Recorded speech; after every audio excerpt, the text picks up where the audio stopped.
Baik, rekan-rekan sekalian, Assalamualaikum warahmatullahi wabarakatuh. Salam sejahtera untuk kita semuanya. Rekan-rekan sekalian, pada kesempatan hari ini kita akan berbicara dan berdiskusi serta membahas tentang Introduction to Data Science and Data Analysis for Social and Political Science.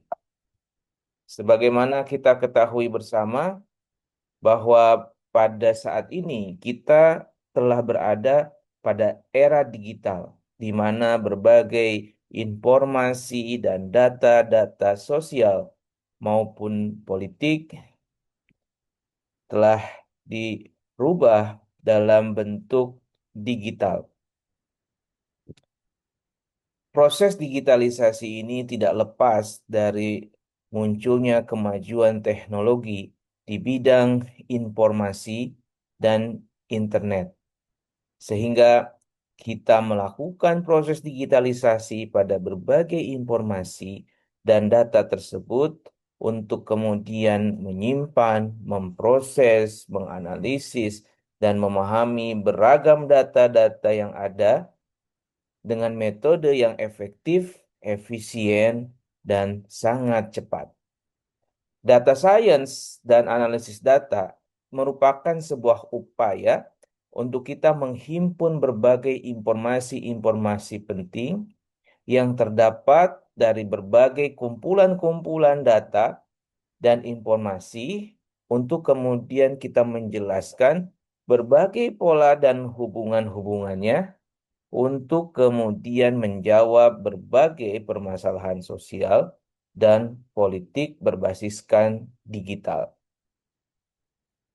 Data science dan analisis data merupakan perkembangan dari digitalisasi data yang begitu sangat pesat yang kemudian kita dapatkan melalui berbagai aktivitas-aktivitas kita di dunia digital. Tentu saja metode ini tidak mudah. Metode ini harus didasarkan pada bukti atau evidence base dan kemudian harus juga mengedepankan prinsip-prinsip pengetahuan yang empiris atau empirical knowledge. Untuk dapat menghimpun dan menganalisis data-data tersebut dengan baik, maka dibutuhkan pemahaman yang mendalam tentang data science, perkembangan data, metode pengumpulan data, metode analisis data dari manual hingga digital, visualisasi data, dan pelaporan data dengan sangat baik.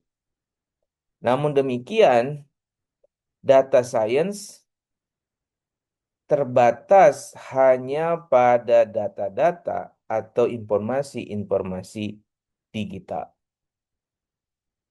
Secara historis, data science merupakan hasil dari perkembangan dunia bisnis yang sangat kompetitif, di mana era digital menjadikan bisnis tidak bisa melepaskan dirinya dari dunia digital.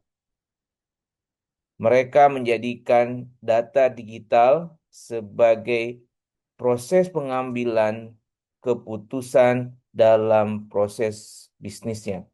Karena dunia bisnis tidak bisa meninggalkan dunia digital.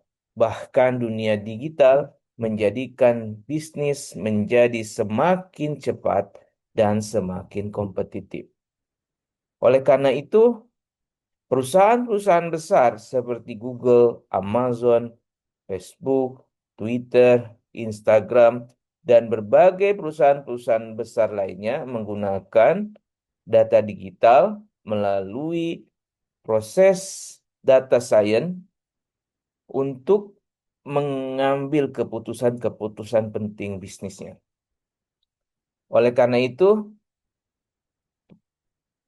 data science menjadi ilmu yang populer dan profesi sebagai data analis menjadi sangat penting pada abad 21 ini. Namun demikian, jumlah data analis sampai saat ini diperkirakan masih sangat sedikit. Inilah yang menjadikan data analis menjadi pekerjaan yang terbaik dan langka serta sulit untuk ditemui. Rekan-rekan sekalian, IBM memberikan definisi yang sangat jelas tentang data science, di mana data science diartikan sebagai the process of using algorithm, methods, and system to extract knowledge and insight from structured and unstructured data. It uses analytic and machine learning to help user make prediction, enhance optimization, and improve operation and decision making. Definisi ini menjelaskan kepada kita dengan sangat jelas bahwa data science pada dasarnya adalah sebuah proses yang sistematis dengan menggunakan algoritma, metode-metode, serta berbagai sistem untuk kemudian menghasilkan ilmu pengetahuan dan pemahaman dari data-data yang terstruktur dan data-data yang tidak terstruktur. Data-data itu kemudian digunakan untuk menganalisis menggunakan mesin learning dan kemudian menolong penggunanya untuk memprediksi, memperkuat optimalisasi, dan mengambil keputusan yang penting, baik dalam dunia bisnis, dunia sosial, maupun dunia politik. Perkembangan data science di dunia bisnis telah merambah ke dunia sosial maupun dunia politik. Sehingga perkembangan ilmu sosial dan ilmu politik di era digital juga tidak bisa dilepaskan dengan perkembangan data science. Data science juga belakangan ini banyak digunakan untuk menganalisis dan mengembangkan serta menjawab berbagai permasalahan-permasalahan sosial dan permasalahan-permasalahan politik. Data science pada dasarnya menggunakan matematika, statistik, dan komputasi untuk menganalisis data, menemukan wawasan, dan memecahkan permasalahan-permasalahan yang ada.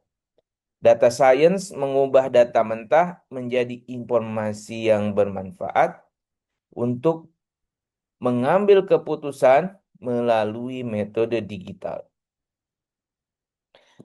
Kalau Anda pernah mendengar tentang data analis, data engineer, kemudian database administrator, machine learning engineer, data scientist, business analyst, dan statistician, itu adalah pekerjaan-pekerjaan baru yang bisa didapatkan oleh seorang ahli data science. Jadi seorang ahli data science bisa menjadi data analis, data engineer, dan machine learning engineer. Pekerjaan-pekerjaan baru yang hari ini banyak bermunculan dan kemudian dibutuhkan oleh industri-industri digital di seluruh dunia. Lalu kemudian kita bertanya, mengapa kita harus mempelajari data science dan data analisis? Ada beberapa hal yang bisa menjelaskan pertanyaan tersebut. Yang pertama, data science dan data analisis dapat digunakan untuk measure a quantity of interest, mengukur jumlah kepentingan, seperti proporsi dari pemilih yang berada pada berbagai kebijakan-kebijakan politik. Kemudian, predict a quality of interest, mampu untuk memprediksi dari kualitas kepentingan. seperti likely winner of incoming election. Siapa kira-kira yang akan menjadi pemenang pada pemilihan selanjutnya? Kita mungkin bisa melihat pada hasil-hasil survei yang dilakukan oleh lembaga-lembaga survei. Namun tentu saja data science dan eh, data analisis digital itu menggunakan data-data digital untuk memprediksi berbagai temuan-temuan tersebut. Kemudian, explain a quality of interest, menjelaskan kualitas dari kepentingan tersebut, seperti dampak dari eh, berbagai kebijakan-kebijakan, lalu kemudian kebijakan apa yang harus dilakukan agar kemudian kebijakan itu cocok di dalam menjawab berbagai permasalahan masyarakat. Atau the causal effect of attending a private school on student test score, menjelaskan sebab akibat ya yang kemudian didapatkan dari skor tes seorang mahasiswa. Nah, data science dan data analisis itu mampu menjelaskan itu semua. Ada beberapa jenis analisis data yang kemudian bisa kita dapatkan dengan menggunakan data science. Yang pertama adalah descriptive analytic. Yang kedua adalah diagnostic analytic. Yang ketiga adalah predictive analytic. Dan yang keempat adalah prescriptive analytic. Pada descriptive analytic, kita mencoba menjawab pertanyaan, what happened? Apa yang terjadi? Pada diagnostic analitik, kita mencoba untuk menjawab pertanyaan, why did it happen? Mengapa ini terjadi? Kemudian pada predictive analitik, kita mencoba menjawab pertanyaan, what will happen? Apa yang akan terjadi? Pada pertanyaan yang keempat, yaitu how can we make it happen? Bagaimana kita bisa menjadikannya ini terjadi? Karena kita melakukan analisis preskriptif, yaitu mencoba untuk menganalisis opsi-opsi penting pada proses pengambilan keputusan. Jadi, kita bisa mengetahui perbedaan-perbedaan yang sangat substantif dari deskriptif analitik, kemudian prediktif analitik, dan preskriptif analitik. Data science mampu untuk menjawab berbagai pertanyaan-pertanyaan tersebut dan memberikan penjelasan-penjelasan yang sangat mendalam terkait dengan penjelasan deskriptif, penjelasan diagnostik, penjelasan prediktif, dan penjelasan preskriptif. Rekan-rekan sekalian, ada beberapa siklus hidup di dalam data science. Jadi ketika kita berhubungan dengan data digital, lalu kemudian kita menggunakan data science untuk menganalisis data-data digital tersebut, maka kita akan mengenal beberapa siklus hidup. Yang pertama adalah capture. Siklus ini berhubungan dengan pengumpulan data. Jadi data digital juga perlu untuk dikumpulkan. Dan kemudian data tersebut ya di-maintain. Ya, siklus ini berhubungan dengan data warehouse, data staging, data cleansing, dan arsitektur data. Dan yang ketiga berkaitan dengan proses. Siklus ini berhubungan dengan pemrosesan data, kemudian berhubungan dengan data mining, berhubungan dengan data modeling, dan berhubungan dengan data summarizing. Yang keempat adalah analisis. Siklus ini berhubungan dengan analisis data dan data prediktif. Kemudian communicate, ya, siklus ini berhubungan dengan visualisasi data, data reporting, dan pengambilan keputusan. Lalu kita kemudian mengumpulkan data kembali setelah kita mengambil keputusan dari data-data yang kita anggap sudah cukup untuk dikumpulkan. Teknologi yang sangat menunjang data science ada 3. Yang pertama adalah Internet of Things, kemudian Big Data, dan Machine Learning. Nah, 3 hal ini menjadi sangat penting untuk kita mengkaji data science dan kemudian kita mengumpulkan data-data digital yang ada di dalam dunia digital. Lalu, apa sebetulnya dengan yang dimaksud dengan data? Data merupakan gugus himpunan hasil pengukuran karakteristik dari seluruh objek yang menjadi fokus penelitian. Jadi ada yang disebut dengan peubah atau yang diukur dan ada yang disebut dengan data atau hasil yang diukur. Peubah, ya, frekuensi seperti frekuensi nonton Netflix dalam seminggu.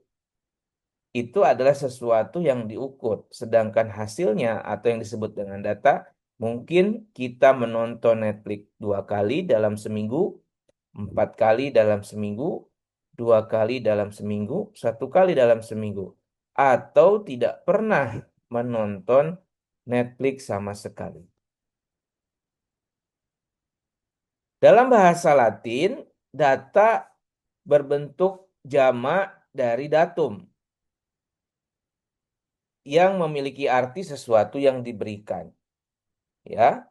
Kemudian dalam penggunaan sehari-hari, data berarti adalah sesuatu pernyataan yang diterima secara apa adanya.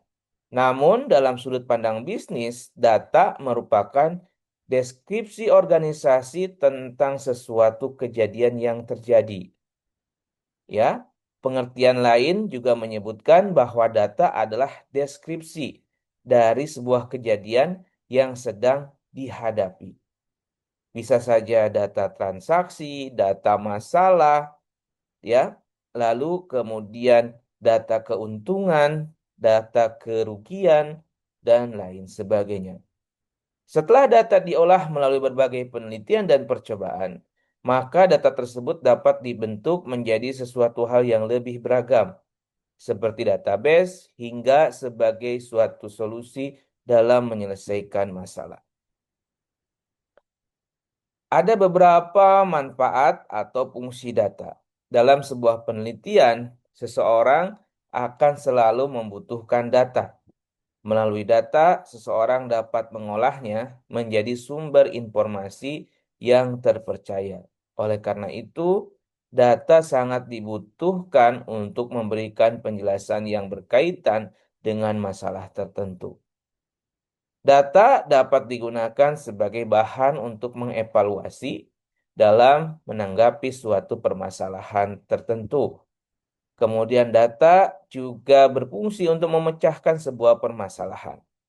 Data juga dapat digunakan sebagai acuan dalam setiap implementasi suatu kegiatan. Data juga berfungsi sebagai dasar suatu penelitian atau perencanaan.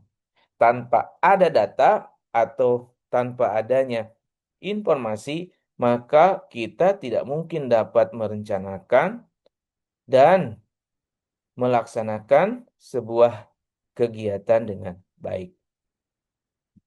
Rekan-rekan sekalian, ada berbagai macam jenis data. Di antaranya adalah data primer dan data sekunder. Data primer adalah data yang berasal dari hasil penelitian dan merupakan data yang utama. Sedangkan data sekunder merupakan data setelah data primer. Kedudukannya dapat menjadi penjelas dari data primer. Data primer didapatkan secara langsung, sedangkan data sekunder tidak didapatkan secara langsung. Data primer selalu menjadi data utama untuk sebuah hasil penelitian, sedangkan data sekunder biasanya menjadi data pelengkap. Eh, Pada konteks penelitian, hasil survei, hasil wawancara, hasil diskusi, dan observasi disebut dengan data primer. Sedangkan data riset daring, data riset literatur, data riset studi kasus itu disebut sebagai data sekunder karena berasal dari eh, hasil eh, riset-riset orang lain. Kemudian, jenis data juga terbagi menjadi data kategorik dan data numerik. Data kategorik adalah data yang berbentuk data nominal atau data ordinal. Data nominal seperti agama, jenis kelamin, ya, dan data ordinal seperti tingkat pendidikan, tingkat kepuasan, dan lain sebagainya. Sedangkan data numerik adalah data diskrit